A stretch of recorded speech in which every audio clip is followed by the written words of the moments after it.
When network problems come up, the most common issue you'll run into is the inability to establish a connection to something. It could be a server you can't reach at all, or a website that isn't loading.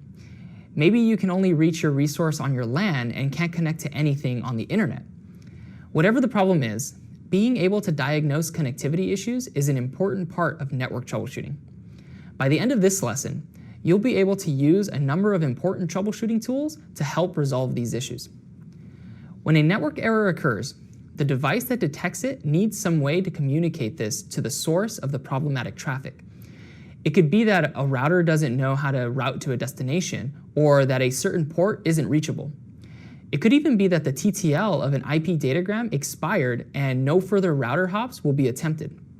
For all of these situations and more, ICMP, or Internet Control Message Protocol, is used to communicate these issues. ICMP is mainly used by a router or remote host to communicate why a transmission has failed back to the origin of the transmission. The makeup of an ICMP packet is pretty simple. It has a header with a few fields and a data section that's used by a host to figure out which of their transmissions generated the error.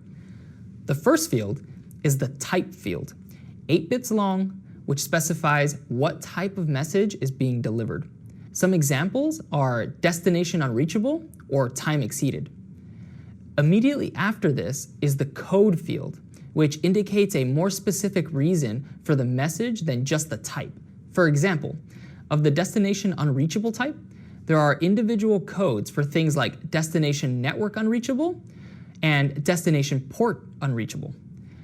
After this is a 16-bit checksum that works like every other checksum field we've covered so far. Next up is a 32-bit field with an uninspired name, rest of header. You'd think they could come up with something a bit more interesting, but I can't really think of anything good, so who am I to judge? Anyway, this field is optionally used by some of the specific types and codes to send more data. After this is the data payload for an ICMP packet. The payload for an ICMP packet exists entirely so that the recipient of the message knows which of their transmissions caused the error being reported. It contains the entire IP header and the first 8 bytes of the data payload section of the offending packet. ICMP wasn't really developed for humans to interact with. The point is so that these sorts of error messages can be delivered between networked computers automatically. But there's also a specific tool and 2 message types that are very useful to human operators. This tool is called ping. Some version of it exists on just about every operating system and has for a very long time. Ping is a super simple program, and the basics are the same no matter which operating system you're using. Ping lets you send a special type of ICMP message called an echo request. An ICMP echo request essentially just asks a destination, "Hey, are you there?" If the destination is up and running and able to communicate on the network, it'll send back an ICMP echo reply message type. You can invoke the ping command from the command line of any modern operating system. In its most basic use, you just type ping and a destination IP or a fully qualified domain name. If you don't know how to use a command line in an operating system, don't worry, you will soon. We'll cover that in another course. Output of the ping command is very similar across each of the different operating systems. Every line of output will generally display the address sending the ICMP echo reply and how long it took for the round-trip communications. It will also have the TTL remaining and how large the ICMP message is in bytes.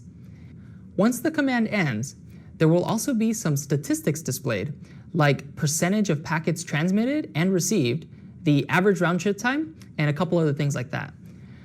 On Linux and macOS, the ping command will run until it's interrupted by an end user sending an interrupt event. They do this by pressing the Control key and the C key at the same time. On Windows, ping defaults to only sending 4 echo requests. In all environments, ping supports a number of command line flags that let you change its behavior, like the number of echo requests to send, how large they should be, and how quickly they should be sent. Check out the documentation for your operating system to learn a little bit more.